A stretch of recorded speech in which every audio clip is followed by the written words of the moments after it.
David. Thank you for being here. You have written many stories and you have chronicled many John McCain campaigns. You were one of the early writers on the Straight Talk Express back in 2000. Are you surprised by the tone that this campaign seems to have taken? Well, some of us who were on that bus, this is not the campaign we were hoping he would run. And frankly, this is not the campaign he was hoping to be running. They're very open about that. They wanted to run a different campaign. They started this campaign going to Appalachia, trying to give some substantive policy speeches. And in their view, and this is how they explain it, they got no attention. They could not break through. So they decided Obama is the race. And I find that in my own writing. When I write about Barack Obama, I get a huge response. When I heard about John McCain, it's like an arrow into the darkness. People love Obama. They are concerned. This is about Obama. Who is this guy? Who is this phenomenon? So McCain people decided every time we talk, we have to talk about Obama. That's the only way we can get coverage. And so they ran these ads with Paris Hilton and Britney Spears, which were cheesy and not up to John McCain's standards, but they were effective. If you look at the polls, Obama had a big bump after that Berlin speech. It's gone now. Well, so what you're saying is the McCain campaign has decided to make this election a referendum on Barack Obama. They feel they have no choice. And I think they're sort of right. They're half right about that. In the short term, they have to try to define him as someone who thinks he's above everyone else. And in truth, he's a kind of elusive guy. I've been studying Obama for a long time. I have no idea who they are. But this is going to be insufficient for McCain. Because if the race is somebody who's offering change, Obama, who you have doubts about, versus somebody who's not offering change, well, they'll go with the change even with the doubts. So McCain has to come out with a much more positive agenda, something that shows he's different from the Republican Party. And they haven't told that story yet particularly well. Well, let's just look. You know, one of the things the McCain campaign did is they accused Barack Obama of injecting race into this campaign. And let's look at what they're talking about and why they said that. So what they're going to try to do is make you scared of me. You know, he's not patriotic enough.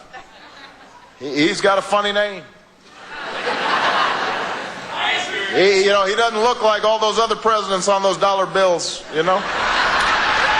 So, was Barack Obama playing fair there? Was he injecting in a very subtle way race into this campaign? I think that was an off-the-cuff remark. I think he was, but I don't think he meant to do it. I don't think it would be helpful for him to do it.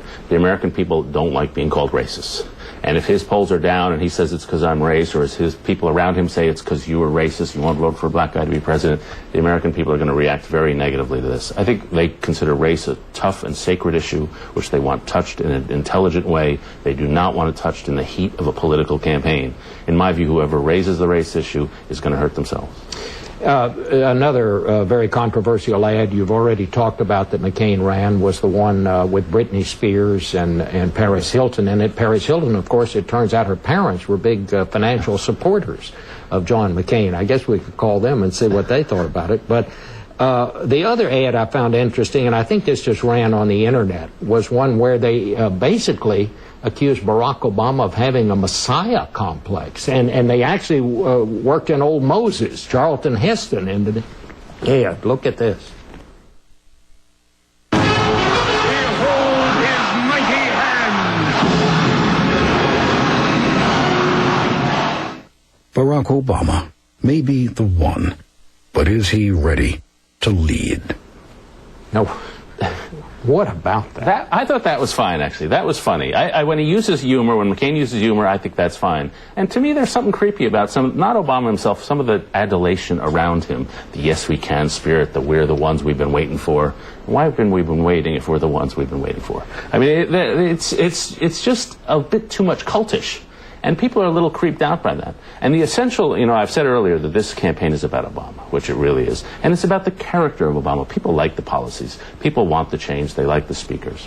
But the thing about Obama is the guy's written 2 autobiographies, but it's still hard to find out who he was.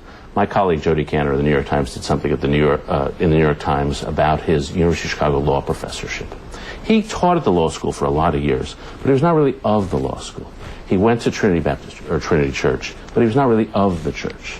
So people are having a tough time attaching him to things. And they're having a tough time attaching to him to things they understand. With McCain, they know he's attached to the military. They understand the military. They get a sense of John McCain. They don't yet get that about Obama. All right. Thank you very much, David. That's very helpful.